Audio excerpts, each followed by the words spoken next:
Let's begin with the pictures that have been coming in as far as the former Prime Minister's last rites would be conducted with full state honours, and all government programs scheduled for today stand cancelled. Union Cabinet that is expected to hold a meeting, and what we are also learning, when a period of national mourning is declared, the national flag is flown at half-mast. Pictures coming in from various government buildings and Congress party offices as well on the days of mourning throughout India, and all of the buildings where it is flown regularly. No official entertainment programs will happen on these days. The Congress party also declaring that all official programs of the party, including the Foundation Day celebration, stand cancelled for the next week. A thinker, a scholar, an economist and a true gentleman politician, former Prime Minister Dr. Manmohan Singh is no more. He took his last breath at the age of 92 at AIIMS, Delhi, where he was admitted yesterday evening. Top leadership of the Congress party, including Congress party President Mallikarjun Kharge, LOP Lok Sabha Rahul Gandhi, Congress General Secretary K.C. Venugopal, rushed to Delhi from Belgavi, where the party was holding its extended CWC session. All party events scheduled for today in Belgavi have also been cancelled, as Congress leaders who were in Delhi, including Priyanka Gandhi Vadra, rushed to AIIMS, Delhi as the news broke last evening. Rahul Gandhi and Sonia Gandhi also spoke to the former Prime Minister's wife to offer their condolences. Top leaders, including the President, the Vice President and the Prime Minister, will also be paying their respects to the former Prime Minister, as all government programs scheduled for today have been cancelled and a national mourning period of 7 days will be declared. Let's get in a word as far as when we remember the life and times of Dr. Manmohan Singh, the former Prime Minister of India. We have senior journalist Mr. Rajagopalan joining us here on the broadcast. Rajagopalan, sir, it's a very solemn moment, a great loss for the country and also for the Congress party that we are talking about. But as far as Dr. Manmohan Singh is concerned, a man of high intellect and even more impressive resume, as he managed when it comes to 2 consecutive terms, being the first Sikh Prime Minister of India and right after Jawaharlal Nehru to complete 10 years as the Prime Minister of the country. How do you remember him? It's a great loss. My prayers, Om Santi. But at the same time, Amrita, the man, Dr. Manmohan Singh, who liberated India's dreams, that is the headline of Times of India today, is a very apt, heading. Whomsoever the sub-editor put that heading is very well. And in India, in 1991, with India sharing into an economic crisis, Dr. Manmohan Singh, as finance minister, transformed his policies and India's fortunes. If India is now sits in the high table of nations, it's only because of Dr. Manmohan Singh. India may feel proud that we are the 3rd largest economy. For that, we must remember 2 former Prime Ministers of Congress. One is P.V. Narasimha Rao, another is Dr. Manmohan Singh. As a finance minister, he did everything. In the last 5 years of Dr. Manmohan Singh's cabinet was all full of scams, etc. But policy paralysis came into being, but it did not deter Dr. Manmohan Singh. He gave the nation the best leadership. It's a loss, and moreover, Dr. Manmohan Singh is the last Prime Minister of India from Congress to pass away. In nutshell, I would like to say there are politics, in Dr. Manmohan Singh's ability. It is Dr. Manmohan Singh who abided and also guided by Atal Bihari Vajpayee. I know a very, very, very interesting thing which no other, journalist or channel would have revealed, as I am going to reveal a very interesting point. It is Dr. Manmohan Singh who heard Mr. Vajpayee at his house as the ex-Prime Minister. The moment Dr. Manmohan Singh was elected as Prime Minister, he called on Atal Bihari Vajpayee. And as he came out after 1 hour's meeting, Vajpayee told Dr. Manmohan Singh not to have an ally partner in Cabinet Committee on Security. That's a great advice. Dr. Manmohan Singh followed it up, because Cabinet Committee on Security is an important thing. As Dr. Manmohan Singh understood the way in which Atal Bihari Vajpayee conveyed to him because of George Fernandez and Tehelka scam. And that is why Dr. Manmohan Singh is praised by all BJP leaders. He stood to the ground. He was under pressure. Even at the time of Dr. Manmohan Singh holding the fort, the Congress president tore the ordinance, etc., Rahul Gandhi. But he did not mind that, because very, very tall nature of Dr. Manmohan Well, a Singh. man of high intellect that we talk about as Dr. Yes. Manmohan Singh is concerned. I just have to quickly introduce Neerja Chaudhary ji also joining us, and with Tehseen Poonawalla as well. Neerja ma'am, you know, when we talk about India's prime ministers who have actually taken bold decisions that have changed the course of the country's history, you're an award-winning journalist and a political commentator. Can you tell us about what goes beyond when it comes to the news headlines to provide an eye-opening account of how some of the most politically important decisions in independent India were taken under the governance of Dr. Manmohan Singh? I would answer that question by saying that Dr. Manmohan Singh, who I met when my book came out last year, and I went to present him the book, and that book was already lying on his table, and he said, I've read it. And of course, what he liked the most was the heading of the chapter, which said, an underrated prime minister who triumphed. He felt it was in some way a vindication. But during that conversation, and it was off the record, he said, and part of it was off the record, but this part he really was worried about. It is really exercising him. The kind of bitterness that had crept in the relationship between the ruling side and the opposition. And he kept saying, this is not good for democracy. And you know, today when you look at it, his death has become a unifying factor. Today you have the government which is declared a 7-day mourning for him. The government which will hold his funeral with state honors. And the kind of tributes that are pouring in from all sections, including the BJP, including other parties in the opposition, parties that he criticized, it shows, you know, this is the good part of our democracy. And I keep saying this, he himself was a testimonial to our democracy, in the sense that he rose from very, very, very humble beginnings and went on to become what he did, the Prime Minister of India. And the kind of education, and another thing he said, and I will move on to what you asked me, he said, had it not been for the system of scholarships for poor students at that time, system of scholarships for poor students, I would not have made it. He would not have been able to study the way he did. His family couldn't afford it. I came from a very poor background in a village now in Pakistan.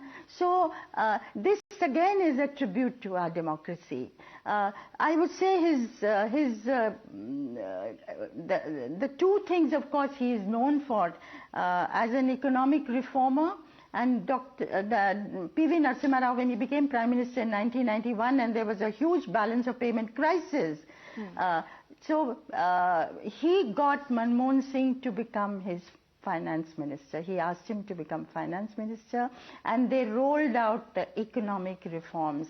And within a year, they had stabilized the economic situation as well as the political situation.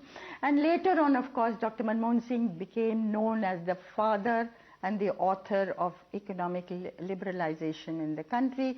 And during his first term in office as Prime Minister, the country registered very impressive growth figures. So that, of course, is one part of the story. But with it, under his stewardship, you had the rights-based approach. Right to information, right to work, right to food, right to education.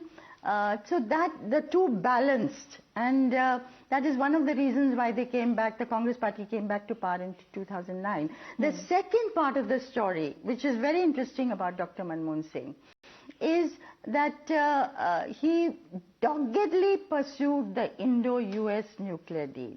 Now that was not only for clean energy for the country, it was also to forge a strategic partnership with the United States of America, and he was convinced about it. So on the foreign policy side also he made that mark.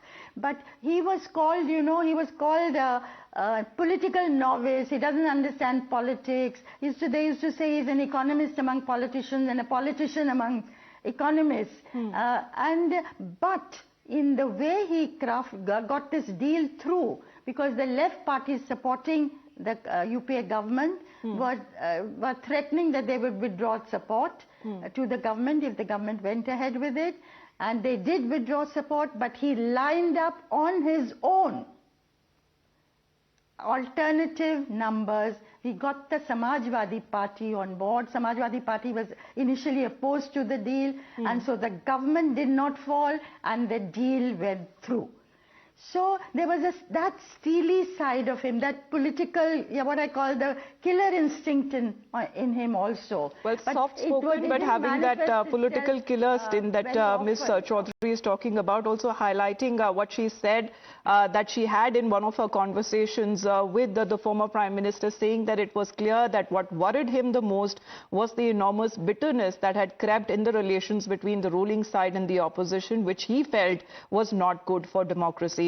Ms. Chaudhary, I just want to bring in Tehseen also, because Tehseen, as Dr. Manmohan Singh's rise from humble beginnings to the pinnacle of power was a story of a self-made man. That such a rise could take place in India was to also the credit of India's incredible democracy and him serving as India's Prime Minister for 10 years. Yeah, good morning. Thank you so much for having me on the show. And at the onset, let me offer my deepest condolences to Dr. Manmohan Singh Ji's family, to all his loved ones, his people who followed him, to the Congress party, and to all our fellow citizens. As Nija rightly said, a man who rose from humble beginnings. I've had the opportunity of meeting and seeking guidance from Dr. Manmohan Singh Ji on a number of occasions. And he told me once that he actually studied under the lamp. It's not proverbial. He actually did study under the lamp. That's the beginnings the man came from. We've spoken about the US-India nuclear deal. What your viewers may not know is the 123 agreement, the US-India nuclear deal, created an exception for India. India was not a signatory to the NSG. The significance of this would be lost. So I remember I went to meet Dr. Manmohan Singh. I was just new on television. I was new as a commentator. I was taken to meet the Prime Minister then. And I asked him why he was taking everything for the government. And I remember him telling all of us, the few of us youngsters who had gone to meet him, he says, India to grow at 5 to 6 to 8% for the next 2 decades is the only way to eliminate poverty. And the only way for India to grow is to have power. And the only way to have power is clean power and nuclear power. I also remember meeting him during the food bill that the UPA passed. And under Dr. Manmohan Singh, I think one thing that we must speak about is the rights-based laws that were passed. Right to information, right to education. Absolutely, and it's innumerable when it comes to the growth story that we talk about. Tehseen, I'm sorry I have to interrupt you. Mr. Prakash Javadekar is also joining us from the BJP side on the broadcast. Mr. Javadekar, it's a solemn moment that we are observing today with the passing of Dr. Manmohan Singh. And, it was back in 2014, towards the end of his second term as Prime Minister, when he has said that history would be kinder to me than the media. Do you believe that it stands true today? Manmohan Singh was not a routine politician. He was an academic politician. And he was essentially an academician. More importantly, what he did was, India was suffering because of license permit quota Raj. He brought India out of that. And he opened up the economy under the able guidance of Narasimha Rao, because that vision and the risk taking was for Narasimha Rao. But he did it as a finance minister, a laudable job, and persisted with it. As Tehseen was saying, his belief was that to abolish or to bring poverty down or bring them above the poverty line, you have to have growth. Because in our country, there are two discourses. Some believe in distribution of poverty is equality. He used to believe, and we also believe, in distribution of prosperity, because that is the real potential of the country. And he persistently did it. And as he said, you asked me whether it is history will be kinder than the media. But I don't think media I don't want to go into that topic. The issue is he was so simple and humble. When he used to come to house, even during his illness, even till last year, 2 years, last year, he came, he listened to all the debate. That's what he used to do. And when he used to speak, he used to speak his mind.